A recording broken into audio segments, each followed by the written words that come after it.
Este relato cuenta la trágica historia de amor y muerte entre dos personas. Todo comienza cuando nos remontamos en tiempos antiguos a la batalla por las tierras de Cornwalls, donde reinaba el rey Marcos. Al saber que los enemigos de Marcos declararon la guerra, el rey Rivalén de Leonís no dudó ni un solo segundo en cruzar las turbulentas aguas del mar para ir en su ayuda. Al final de esta victoriosa batalla, debido a la gran fidelidad de Rivalén, Marcos le ofreció como recompensa la mano de Blancaflor, su hermana, a quien Rivalén amaba con intenso amor. Las alegrías del compromiso no duraron mucho, puesto que llegó la noticia de un nuevo ataque, por lo que tuvieron que defenderse de los enemigos. Rivalén llevó a Blancaflor, quien además estaba embarazada, a su tierra lejana, confiándola al cuidado de su mariscal Roald, para así partir a la guerra. Tras enterarse de la muerte del rey Rivalén, Blancaflor se sumió en una tristeza tan profunda, sus miembros se debilitaron hasta quedar inútiles, y días después, en su lecho de muerte, al dar a luz, alzó al niño y le dijo: Hijo mío, durante mucho tiempo he deseado tenerte. Ahora estoy viendo a la más hermosa criatura que haya nacido de mujer. Triste te doy a luz y triste es la primera caricia que te hago. Por tu causa tengo una enorme tristeza que me matará. Y como has venido al mundo con tristeza, te llamarás Tristán. Dichas estas palabras, la reina finalmente falleció. El leal Roald tuvo que huir con el huérfano, pues los enemigos ya estaban rodeando el castillo. Así, lo hizo pasar por su hijo y lo educó entre los suyos hasta que fuera seguro de devolverle su linaje.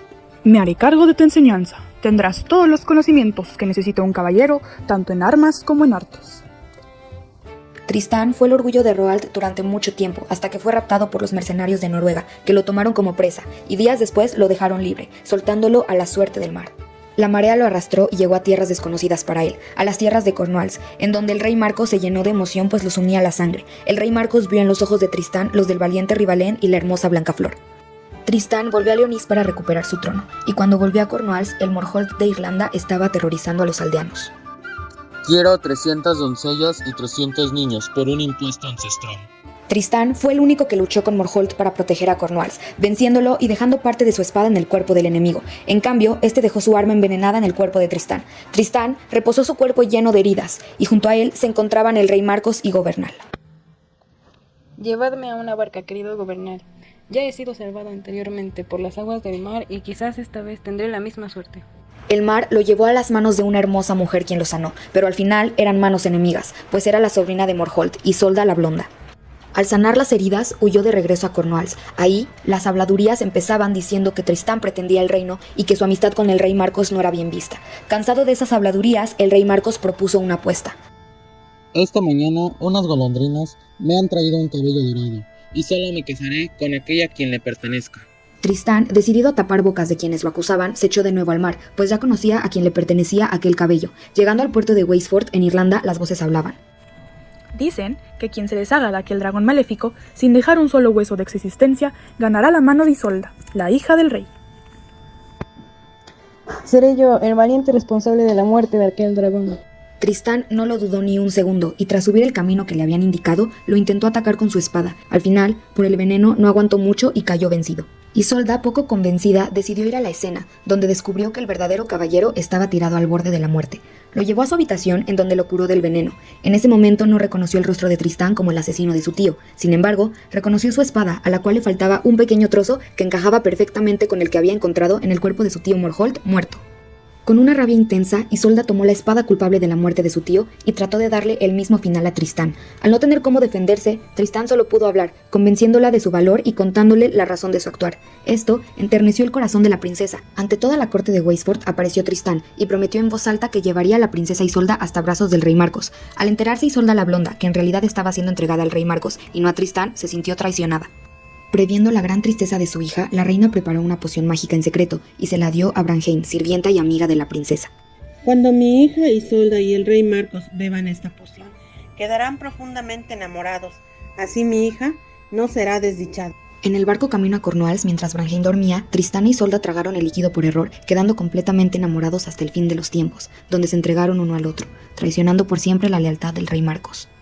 Al llegar a Cornwalls, el rey finalmente cedió a las malas lenguas y se dio cuenta del engaño. Lleno de rabia, construyó una hoguera para quemarlos.